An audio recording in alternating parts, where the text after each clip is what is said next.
Is it true that once you die, once you're in the barzakh, once you're in the grave, after a certain amount of time, you're going to go to sleep and you're not going to wake up until Judgment Day? No, that's not true. Once you die, or once your body dies and your soul leaves your body, there's no more sleep. Sleep is only in this realm. Sleep is only in this dunya that we're experiencing right now. And that's why it's called Hayatul Barzakh, the life of the Barzakh. There's no sleeping, there's nothing like that. And the life of the Barzakh, it's either a glimpse of the blessings and the bounty and the opulence that you're going to experience in paradise, or it's a ditch of the fire, wal-'iyadhu billah. And in that life, in Hayatul Barzakh, you are either one of three people. You're either one of three people. The first category is a true, sincere believer. The angels, Munkar and Nakir, they come. Who is your Lord? They ask you these three questions. Who is your Lord? What is your way? What is your religion? And who is the messenger that was sent to you?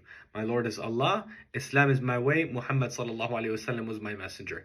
And they opened up a portal for him, showing him the fire. And they would say, هذا مقعدك من النار إن كفرت. This would have been your place. This would have been your station in the fire had you rejected. But then it's closed off and it's sealed and it's never opened up for that specific person again. And then another portal is open, but this portal is the portal of paradise. And they say, this is what's going to be waiting for you on the other end. And because he's so excited of what he's going to be, that's his ultimate destination. He says, Rabbi aqim as-sa'a, Rabbi aqim as-sa'a. Ya Allah, allow the final moment to happen, allow the final moment to happen, because that's what he wants. He wants his ultimate destination. On the other hand, you have a kafir, a person that rejects Allah subhanahu wa ta'ala, and a hypocrite as well, a disbeliever. Who is your Lord? Again, the same questions. Who is your Lord? What is your way? And what was the messenger that was sent to you? And he's going to be like, stuttering, and then they're going to be like, and he's like, I don't know. La a'lam. He's like, I don't know. And the angels say to him, you never knew, and you didn't know, and you didn't answer.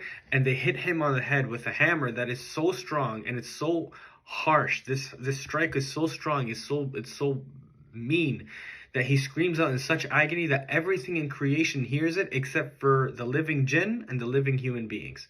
Animals hear it. Us human beings that are alive, that we don't hear it. And the portal is open to him for paradise, and they show him this would have been your place in paradise had you believed. And it's closed off for that person, it's sealed off for that person, and it's never opened up for him again. And then a portal of hell is opened up, and he gets a whiff of its punishment, a whiff of what's going to come to him. And he says, Ya Allah, don't allow the final moment to happen. Don't allow the final moment to happen. Because he doesn't want to go there. He knows that's his ultimate destination. He doesn't want to go there.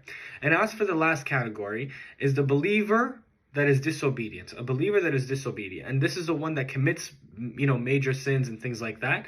And this basically is unique to that specific person. The person that completely doesn't care, other people are not as careless, and so on and so forth.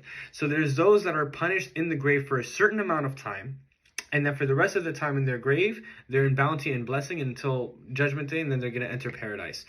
And there's others that are going to be punished in their grave, and they're also going to be punished in the akhirah. They're also going to be punished on the Day of Judgment. And then after that amount, they're going to go, after they serve their time in the grave and after they serve their time in the fire, wal-'iyadhu billah, that's when they're going to enter paradise. Because it just depends on how many sins that they had done in this dunya, and the amount and how big they were. Zina, fornication, alcohol, riba, things like that.